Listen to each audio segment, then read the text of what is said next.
Dear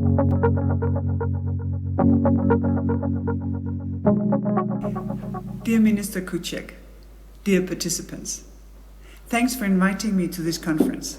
Even if I cannot be with you in person, I'm really happy to be able to share just a few thoughts with you today. Because the only digital transformation that makes sense is the one that has people at its center.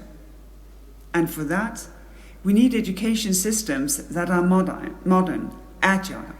They must provide our society with the necessary digital skills and literacy to live, to develop, to innovate.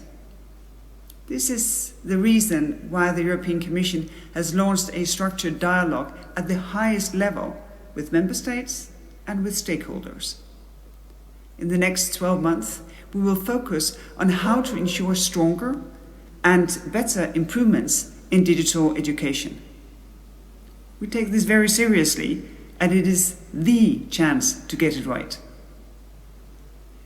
If there is one aspect of our lives, well, then it's this, that artificial intelligence is likely to change the way we learn.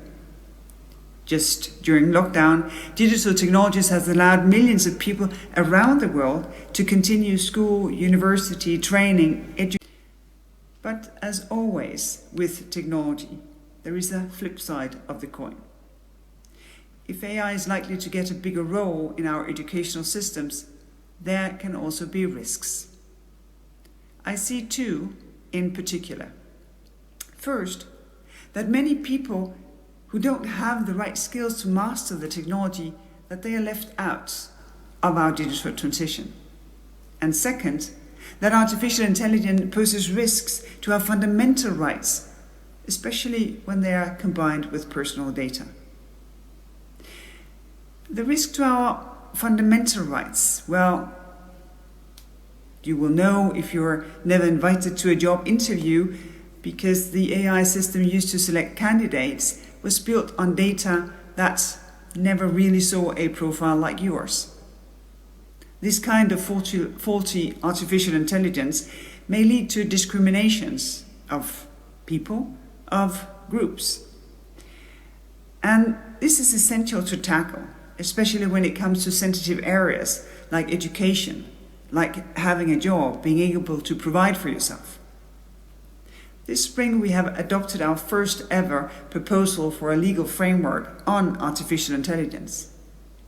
In order to maximize the benefits that AI can bring, but making it happen in a way that is trustworthy and that puts humans in the center. Because if we want to embrace artificial intelligence, we need to trust it. Trust that it will work for us. And that is why our proposed legal framework looks at how AI is used and what it is used for.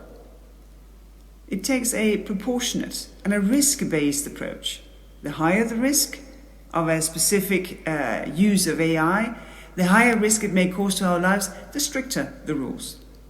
Uses of AI in education are considered high risk because they interfere with really important aspects of our lives.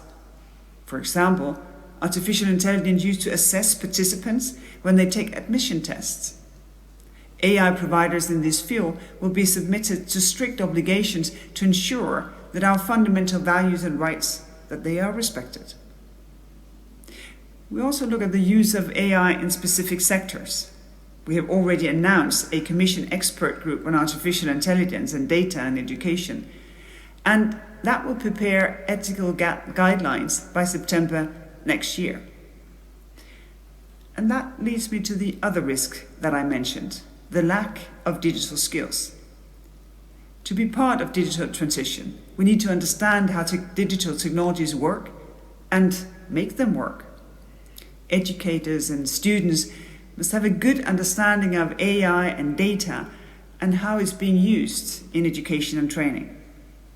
And I'm really happy that all member states of the European Union are ambitious in the uptake of artificial intelligence, whether through supporting education reforms, building stronger research capacity, and investment for AI innovators, or promoting data access and sharing for AI.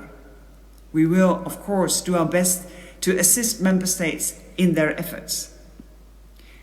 also welcome initiatives such as the Digital Education Hackathon that will take place tomorrow. I hope that we will see groundbreaking ideas that will truly change the game in education. Ladies and gentlemen, the digital transition of our societies, well, is happening right now, right here, as we speak. We have all it takes to make the most of it, but that won't happen without education.